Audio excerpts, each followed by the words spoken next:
te canto pa' que te rompas y vuelvas a construirte. En este momento comienza La Eterna Vigilancia.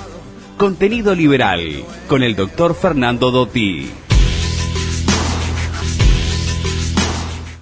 Muy buenas noches para todos, esto es La Eterna Vigilancia a través de Radio Cuervo Uruguay. Onofre Laborde es mi nombre y tengo el agrado de presentar al protagonista de este espacio, al señor Fernando Dotti, a quien les doy las muy buenas noches. ¿Qué tal, Onofre? Buenas noches. ¿Cómo le va? Un placer saludarlo. Buenas noches a los amigos de La Eterna Vigilancia. Saludo a todos los amigos, sin dudas, y el placer de saludarlo, que como siempre le agradezco, ¿no? La responsabilidad, la voluntad, el estar ahí, ¿no? De ese carácter de batalla cultural, ¿no? Que se está dando para que algunas cosas puedan mejorar un poco, por lo menos. Y me atrapó mucho el concepto que trae para el día de hoy, ¿no? Que tiene que ver con las sociedades abiertas. A ver, me gustaría que presentara la temática y que explicara un poquito de qué trata todo esto. Sí, esto surge a punto de partida de algunos artículos de prensa que tuve oportunidad de acceder en estos días, y donde uno se pregunta, bueno, hacia dónde va Occidente, hacia dónde va la sociedad abierta, ¿no? Pensamos que la caída del muro de Berlín fue acaso el fin de la historia, como erróneamente lo aventuró Fukuyama en su libro, ¿no? Y que el capitalismo había triunfado, que era el fin del comunismo, y que, bueno, se venía un proceso de expansión, de apertura, que iba a traer una prosperidad fenomenal para la humanidad y demás. Y bueno, creo que el gran error estuvo en dar algo por sentado. No hay nada, no existe nada, ni en la historia de un individuo, de un ser humano, ni de los países mucho menos, no existe nada asegurado. Por eso es que, como siempre decimos, citando a Jefferson, el costo de la libertad es su eterna vigilancia, porque si no se cuidan estos pequeños detalles que tienen que ver con las ideas que priman en una sociedad determinada, en un contexto determinado, bueno, se pueden ir cediendo espacios, terrenos, y puesto que siempre va a haber gente dispuesta a vivir a expensas de otros, si no estamos vigilantes, lamentablemente los colectivismos y los tentáculos del Leviatán se hacen insoportables para el ciudadano de a pie. Entonces, uno empieza a mirar, ¿no?, de lo que ha pasado desde acá, desde entonces, y el comunismo como que el socialismo en todas sus manifestaciones, ¿no?, como decía Ayn Rand, en realidad la única diferencia que tiene es una cuestión de escala, ¿no?, de hablar de socialista, de socialdemócrata, de comunista, es lo mismo con variantes de escala, nada más, ¿no? Pero decía, bueno, se fueron cambiando las banderas después de la caída del muro. Ya hablar de la lucha de clases, de la plusvalía, de todos esos mamarrachos, de esos disparates marxistas, no pagaba bien. Entonces se reconfiguraron, se regeneraron e instalaron, empezaron a reivindicar movimientos que a priori aparecían como reivindicaciones loables, y bueno, todo el tema del indigenismo, la cuestión feminista, la cuestión gay, trans, etcétera, ¿no? La cuestión eco-friendly, en fin. Y lamentablemente los liberales nos quedamos con esto de los datos, de la productividad, enfocados en eso, y abandonamos la batalla cultural. Y lamentablemente se ha ido perdiendo. Y uno mira, por ejemplo, el otrora país faro de la libertad, como fue Estados Unidos, que era el abanderado del mundo libre, ¿no? Y ve que, bueno, Estados Unidos asiste a un derrotero que parece no tener fin desde hace varias décadas, ¿no? El país que fue el abanderado de la libertad, del libre comercio, ¿no? Hoy vemos que tiene una fragmentación comercial, un aislacionismo, un proteccionismo propio de un país sudamericano. Entonces, asusta ver la lógica de Estados Unidos de estos últimos años o décadas. Uno de los, grandes mecanismos que Estados Unidos mantuvo para sí fue el dólar como patrón del tipo de cambio mundial, ¿no? En donde a partir de Bretton Woods, bueno, se estableció tomar como referencia esta moneda, ¿no? Ahora, lo que vemos es que Estados Unidos, cada vez en las campañas electorales, asistimos a que los candidatos de los dos partidos que compiten por el poder se pelean para ver quién promete mayores protecciones arancelarias y mayor proteccionismo. Entonces, Estados Unidos está asistiendo a un proceso intervencionista fenomenal, se ha replegado a un proteccionismo de forma similar acaso a lo que sucedió antes de la Segunda Guerra Mundial, con las consecuencias espantosas que tuvo. Entonces, es muy importante llamar las cosas por su nombre y poner una voz, un grito, una voz de alerta de que, bueno, cuidado, estemos vigilantes, puesto que estamos de alguna manera cediendo territorio, cediendo espacios frente a los colectivistas, frente a quienes no creen en la sociedad abierta, frente a quienes conciben al individuo no como lo que debería ser, un fin en sí mismo, sino como un medio sacrificable para saciar los intereses de los demás.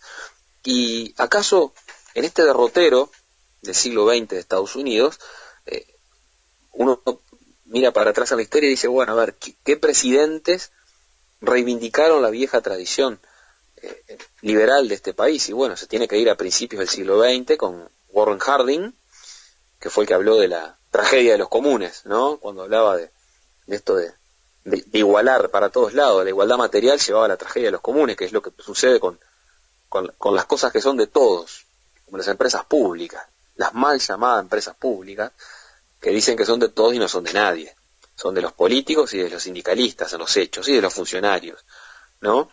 Pero decía Harding, y uno puede encontrar después a Calvin Coolidge, y más acá en el tiempo de Ronald Reagan, ¿no? Que hizo una defensa muy radical de los principios y valores de la tradición liberal. Pero hoy Estados Unidos asiste a un gasto público desenfrenado, tiene una deuda pública elevadísima, con déficit fiscal, con déficit operativo, es un país que permanentemente está haciendo salvatajes a empresas, es un desastre, nada bueno puede salir de ahí, destinando fondos, dineros y recursos del contribuyente para salvar a privados, regulaciones, proteccionismos, intervenciones, contrariamente a lo que se piensa, todo lo que es el mercado financiero está hiperregulado. Cada vez la SEC, que es el organismo de control estatal, sigue metiendo cada vez más funcionarios, más regulaciones, y el problema es siempre el mismo, ¿no? Las crisis, producto de las burbujas que se generan, producto de la expansión indiscriminada del crédito y la manipulación de las tasas de interés que hace la Reserva Federal, no son producto del libre mercado, no son producto de las crisis, de la falta de controles o regulaciones, sino precisamente por el exceso de estas, ¿no? Pero tomando como referencia esta tragedia que está viviendo Estados Unidos, de cada dólar que gasta el gobierno federal, la mitad son deuda. Hoy significa el 105% del PBI aproximadamente. Un país que además abandonó la tradición liberal de los founding fathers, de los padres fundadores, ¿no? Que hablaban del no intervencionismo, ¿no? Del don't tread on me, de ejercer solo la violencia en una actitud defensiva. Bueno, 700 bases y más militares en más de 100 países tiene Estados Unidos. Esto implica más gasto como consecuencia de las aventuras militares en otras naciones. Pero me quiero detener en esto y en la locura proteccionista, en la locura intervencionista que está transitando Estados Unidos, el otrora faro del libre comercio, que es realmente peligroso. Y hago hincapié en el libre comercio porque ha sido la fuente de prosperidad de las naciones. Como decía el decimonónico Bastiat, francés Bastiat, allá por la primera mitad del siglo XIX, ¿no? Donde entra el comercio no entran las balas, ¿no? Un mundo globalizado, con libre comercio, que es lo que debería sostener y defender a capa y espada a Estados Unidos, con mercados que se extiendan por todo el planeta, beneficia a todo el mundo. Comerciar nos enriquece. A ver, pensemos cuestiones del diario vivir. Cualquier computadora portátil que se inventó en Estados Unidos en su momento o en Japón, beneficia a todos, en América Latina incluso. A ver, toda la tecnología que estamos utilizando nosotros para comunicarnos en este momento es producto de la invención de alguien y del libre comercio. Las tecnologías, los autos, etcétera, los medicamentos, nada de esto ha sido inventado en nuestras latitudes y sin embargo las podemos usar, las importamos. A ver, en otras palabras, lo que alguien de otro país hizo, de otro continente, no solo va a innovar y va a enriquecer a su propia comunidad, sino que al mundo entero, porque son oportunidades de creación de valor que las perdemos porque estamos protegiendo a los más ineficientes en nuestro país. Es lo que es esa idea cavernaria de vivir con lo nuestro, de la protección de la industria nacional, algo que lo hemos hablado, es un cuento chino, no sirve para nada. Entonces uno dice, bueno, está bien, sí, pero ¿sabe qué? Compre la pasta de dientes acá en Uruguay, pero resulta que si uno va a Gualeguaychú al otro lado sale la mitad. Entonces, ¿por qué? No, pero hay que proteger la industria nacional, porque la pasta de dientes se hace acá también. Bueno, señor, si usted es ineficiente, no castigue a 3 millones de habitantes en aras de proteger el laburo de 100, de 200. No tiene lógica. Porque lo que va a estar sucediendo con eso es que se atrofia el proceso de descubrimiento que solo la competencia en un mercado abierto hace posible. Ahora, pensemos con esta lógica, ¿no? Es decir, ¿es posible que en Uruguay, por ejemplo, podamos competir haciendo autos con Japón, por ejemplo? Es una locura, ¿no? A ver, no faltará quien diga, bueno, pero la automotora, los autos Toyota que vienen de Japón van a destruir el trabajo, la industria nacional. Bueno, puede ser. Si no explotamos nuestras ventajas comparativas y nos podemos a competir con lo que nos resulta más caro producir, seguramente nos va a ir mal, pero aún así se van a crear muchos otros empleos que antes no existían. Distribuidores, mecánicos, secretarías, proveedores, y los que surjan como consecuencia de una importación libre. Pero además los precios de los autos van a bajar, porque eso le va a permitir a más gente poder comprar más autos más barato, que les dejará dinero disponible, les permitirá tener ahorro para destinarlo en otras áreas. ¿En cuáles? Y bueno, no sabemos. Si decimos que si los recursos son escasos y las necesidades son ilimitadas, ese dinero sobrante se destinará al consumo, al ahorro, a la inversión, pero en cualquiera de los casos se van a estar siempre reasignando los recursos a la economía. Ni que hablar con el transporte de pasajeros, que también se va a poder masificar con ómnibus más baratos, más seguros, de mejor tecnología. Los costos, por lo tanto, se van a ver disminuidos. Entonces, todo este proteccionismo es un absurdo. Y lamentablemente, Estados Unidos está autoflagelándose de una manera alarmante. Me permito recomendar, hago una nota a pie de página, el libro de Unión Editorial, creo que es del profesor Venegas Lynch, que se llama Estados Unidos contra Estados Unidos, en donde recorre, explora, analiza todo este derrotero, este deterioro de los marcos institucionales del, como dije, el otrora país abanderado de la libertad, que realmente es preocupante, ¿no? Ahora, si seguimos insistiendo y prefiriendo el proteccionismo, es en definitiva seguir eligiendo quedarnos en el subdesarrollo. Innovar siempre implica destruir para crear algo mejor. Ejemplo, ¿qué fue de la vida de la industria del disco de vinilo cuando apareció el cassette? ¿O qué fue de la vida de la industria del cassette cuando apareció el CD? O cuando apareció Spotify, los MP3, en fin.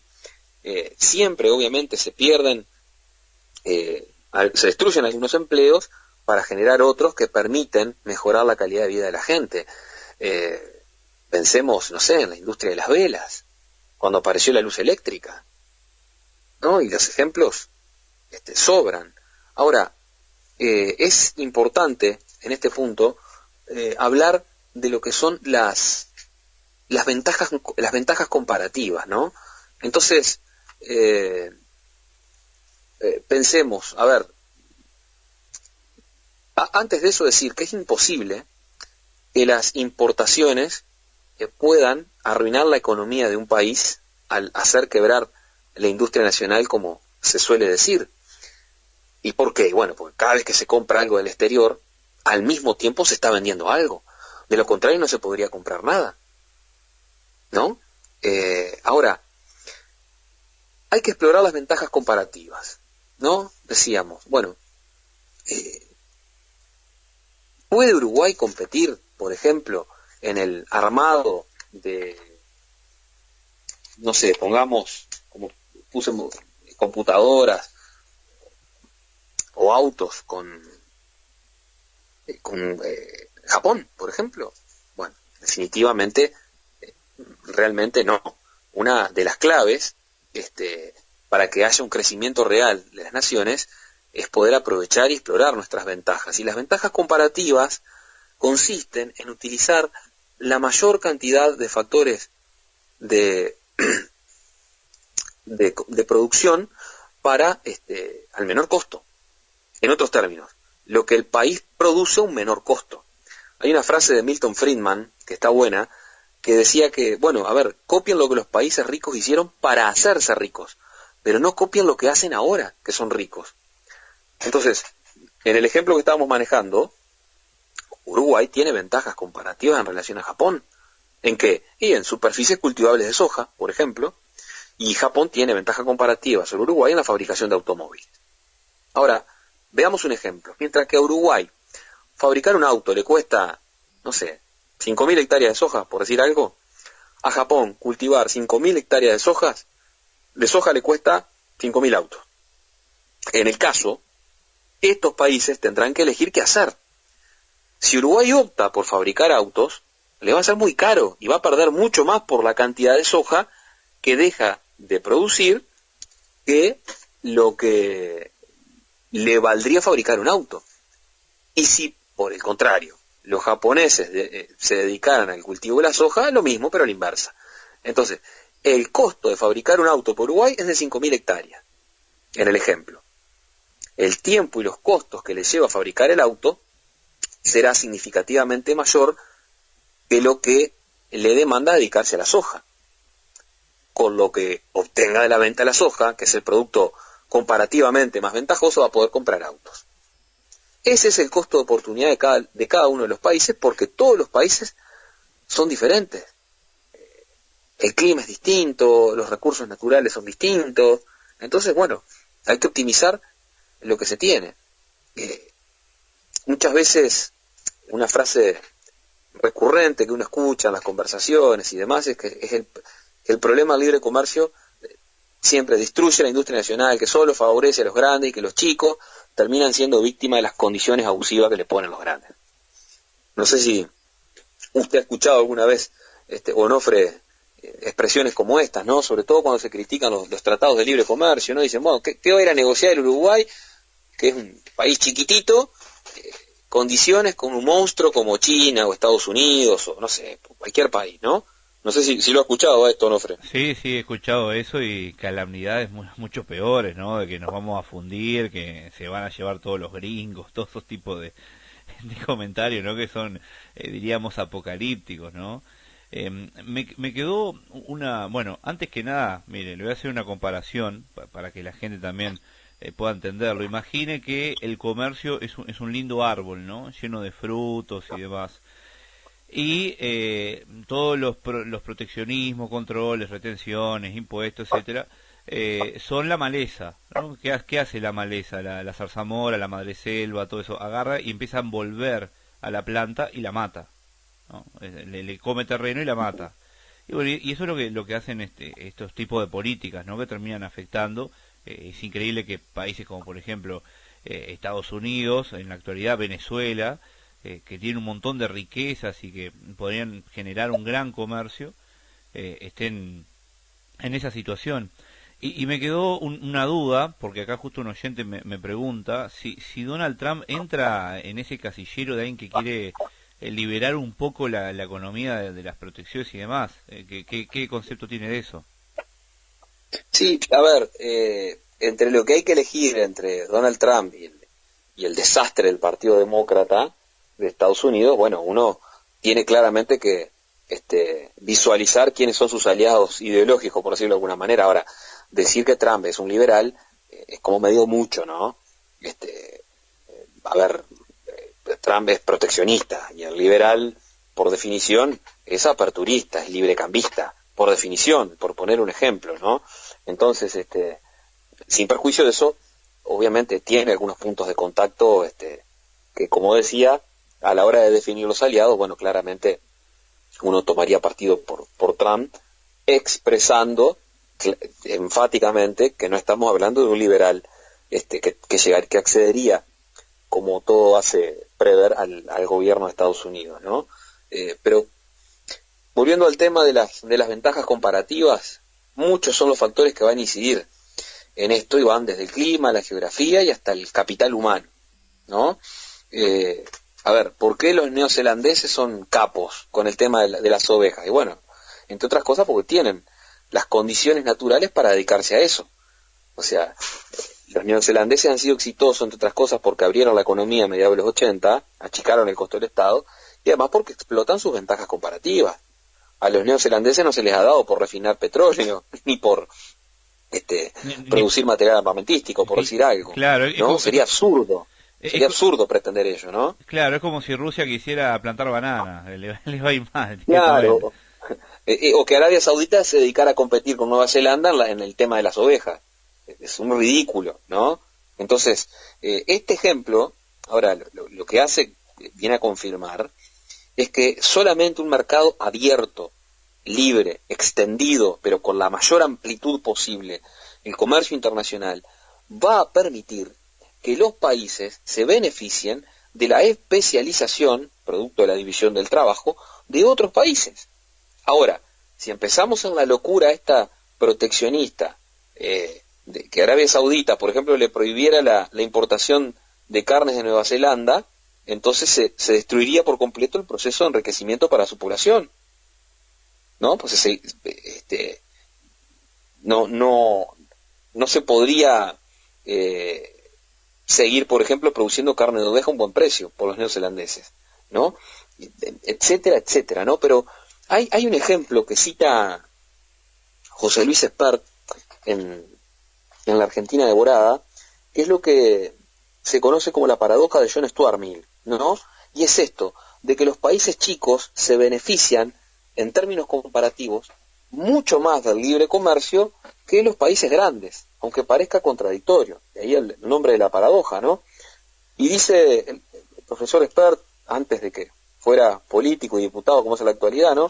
Decía, imaginen una pequeña isla con poquitos habitantes, muchos cocos y una sola vaca, ¿no? Los abundantes cocos no valen nada, pero todos se desesperan, dice, por un bife de la pobre vaca. Ahora, permitamos a esa isla comerciar con Estados Unidos, donde los cocos son relativamente más caros que la carne. Ahora pueden vender los cocos a cambio de muchas vacas, e incluso producir más cocos y comerse la vaca que tenían. Ganan mucho bienestar los habitantes de la isla, mientras que en Estados Unidos ni se enteran del infinitesimal cambio en su comercio que esto implicó, y sus precios relativos permanecen iguales. Ahora, en la isla, en cambio, los precios relativos cambiaron drásticamente, ¿no? Es decir, porque ahora los cocos que son sobreabundantes se empiezan a exportar, pero además también pueden comprar vacas y tener más carne, por ejemplo. Entonces, la moraleja de esto es que el empeño en producir lo que no sabemos hacer para ser más ricos es la manera más fácil de empobrecernos, ¿no? Entonces, acá a mí ahora me vino a la mente ¿Se acuerda de la ex senadora Constanza Moreira cuando la compra el Museo Burbich por parte del Estado? Usted quiere que me caiga mal la cena, no sea malo, por... Bueno, tómese un tecito después. Comente. Le voy a contar al oyente para recordarle, ¿no? Se estaba debatiendo en el Parlamento el periodo 2015-2020, el segundo gobierno de Tabaré Vázquez, en donde en ocasión de justificar la compra de un museo, el Burbich, por parte del Estado, la entonces senadora, la señora Constanza Moreira, dijo, palabra más, palabra menos, ¿por qué compramos el Burbich y no otra cosa? Dice, y se están olvidando, decía ella, de que hay un elemento básico que se llama el costo de oportunidad. Y dijo, la remató con esto, compramos el Museo Burbich porque es comprable. No hay otra cosa para comprar. Es lo que los economistas llaman costo de oportunidad. Al ángulo la mandó, ¿no? Pero bueno, no se quede el oyente con esto último, porque de lo que venimos de decir, el costo de oportunidad es otra cosa, ¿no? Ahora, brevemente como para ir y cerrando, porque ya el tiempo se nos vino encima, hay algo que en esto es clave tener presente. El libre comercio, las economías abiertas, los intercambios libres, beneficiarse de la especialización de cada uno de los países, hace que las sociedades sean más prósperas. Y hace también, esto lo trata en forma brillante, muy didáctica, Axel Kaiser en El economista callejero, en la última lección, que dice, el capitalismo ha permitido que los lujos de hoy sean las necesidades de mañana, ¿no? Entonces, bueno, está bien, sí, ¿qué pasó, por ejemplo, con cuando aparecieron los autos? Sí, bueno, sí, lo podían comprar unos pocos, ¿no? Obviamente, no hay para todos, de todo el tiempo, de una. Pero ¿qué es lo que pasó? Si se les hubiera prohibido comprar a esas personas, esas muy pocas personas, automóviles, jamás habría existido un mercado que permitiera que se destinaran recursos a su producción de manera de mejorar la tecnología, hacerla más eficiente y reducir los costos de la fabricación, ¿no? Entonces, lo mismo pasa con las medicinas, ¿ah? Es decir, claro, obviamente, sí, al principio acceden unos pocos, ¿no? Pero que unos pocos puedan acceder primero a ese medicamento, al auto, en el ejemplo de los autos, resulta esencial para que fluyan recursos a su producción y luego puedan masificarse, haciéndose muy accesibles para todos. Pensemos en los celulares, por ejemplo, hace 20 y pico de años, y era un lujo que se podían dar unos pocos. Hoy, lo raro es que alguien no tenga celular, ¿me explico? Entonces, todo esto es producto de la sociedad abierta, algo que a mi modo de ver, está peligrando, está en riesgo, y es muy importante que cada amante de la sociedad abierta defienda, estemos alertas ante los avasallamientos del Leviatán, y sobre todo también de tener presente que siempre va a haber gente que va a estar dispuesta a vivir del esfuerzo de otros.